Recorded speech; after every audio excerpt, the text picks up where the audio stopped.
Nessa aula a gente vai falar sobre ping sweep e basicamente o ping sweep ele é utilizado para a gente descobrir os hosts, né? Descobrir as máquinas que estão ativas na rede.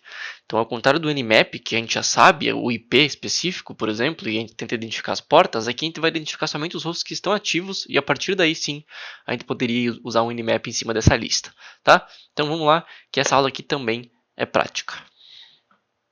Então, vamos lá.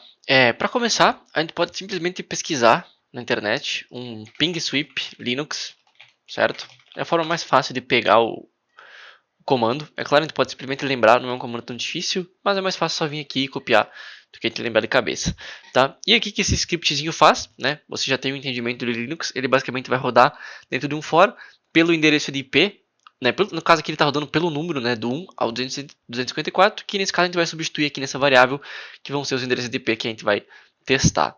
E é basicamente isso. Por padrão ele já pega aqui a rede mais comum, que é o 92.168.1, mas eu poderia só tocar aqui a rede também. E percebam que a gente já identificou alguns hosts que estão ativos. 1, 101, 104, 106 e aí por diante. Né? Esses são todos os hosts que estão aqui na minha máquina local. Então esses aqui podem ser outros notebooks que estão conectados. É muito comum desse IP aqui ser o IP do roteador. E assim por diante. Inclusive pode ser que a gente ache aqui o nosso próprio Windows, né? Como eles estão na mesma máquina, no Windows é ipconfig, né? Percebam que o IP aqui é 192.168.1.107. Mas ele não achou. Então, é um alerta que a gente precisa se ligar aí, né?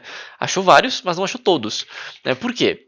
Muitas vezes, e a gente está usando o ping aqui, né? Muitas vezes as máquinas, principalmente as Windows, elas têm um firewall no host que bloqueia a conexão por ping. Por isso que nem sempre a gente vai conseguir demorar todas as vezes através de um simples ping sweep. Uma alternativa é usar o próprio Nmap, que ele já tem algumas outras técnicas para fazer essa enumeração. Então, a gente pode vir aqui e o ping sweep no Nmap, ele é o "-sn 192.168.1.0 barra, né, a rede que eu quero escanear. E aí eu posso dar um enter e ele vai escanear essa rede fazendo um ping sweep também. E percebam que ele já acha aqui a rede 107. Por padrão, o Nmap ele fala que ele utiliza o ping sweep, mas como ele achou aqui, ele já usa algumas outras técnicas também junto com o ping. Por exemplo, ele pode usar a técnica do ARP. Né? Através do protocolo ARP, com a flag "-pr, ele também acaba achando essas máquinas que não são detectáveis somente pelo ping. Né? Porque o ping é um protocolo de camada 3, agora o ARP é um protocolo de camada 2. Então, estando na mesma subrede que eu consigo escanear as máquinas ativas pelo protocolo ARP. Certo? Talvez ele tenha até achado aqui alguma que não estava no resultado anterior. E aí, mais uma flagzinha que é interessante saber é a flag "-pn".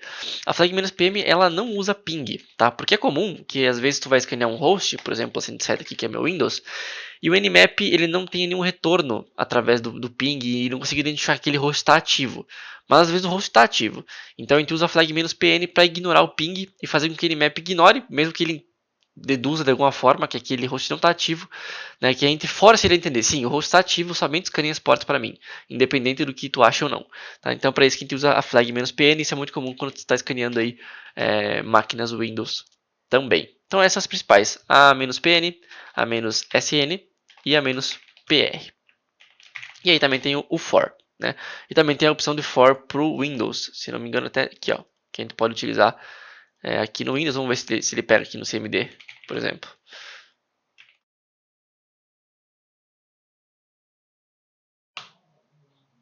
Acho que ele tem que ser no CMD mesmo, né? É aqui, ó. E ele já começa a identificar o host 1 está ativo. Provavelmente ele vai trazer aqui alguns outros hosts também. E aí, para finalizar, a gente pode criar um scriptzinho chamado, vamos chamar de host scan.sh. E aí a gente pode colar o nosso ping sweep. Vamos ver se aqui já achou mais algum. Ainda não achou mais algum. Ping sweep. Só que percebam que eu estou fazendo aqui um scan somente nesse octeto aqui, né? E se eu quisesse fazer um scan um pouquinho mais, né, abrangente e mudar o octeto aqui também? Eu poderia simplesmente colocar ele dentro de outro for. Então vamos botar um for, subnet, vamos chamar, em 0 e 1.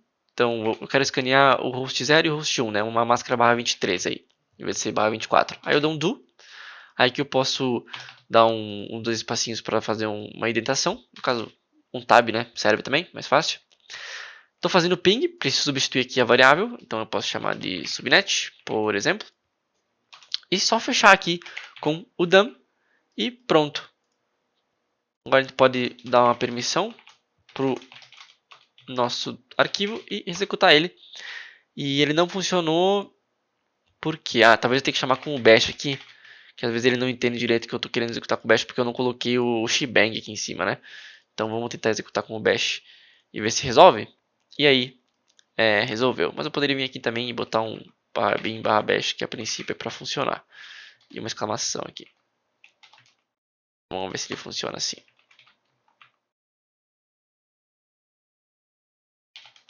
E aí, funcionou. Belezura. Por padrão ele não estava identificando com o bash, provavelmente estava jogando com o SSH e tem algum conflito aí entre esses diferentes interpretadores. E aqui, né, o Windows já demorou um pouquinho mais, mas também já achou as demais máquinas, inclusive provavelmente o nosso próprio Kali, que é a 125, achou, e o nosso Ubuntu, que é a 120. Legal.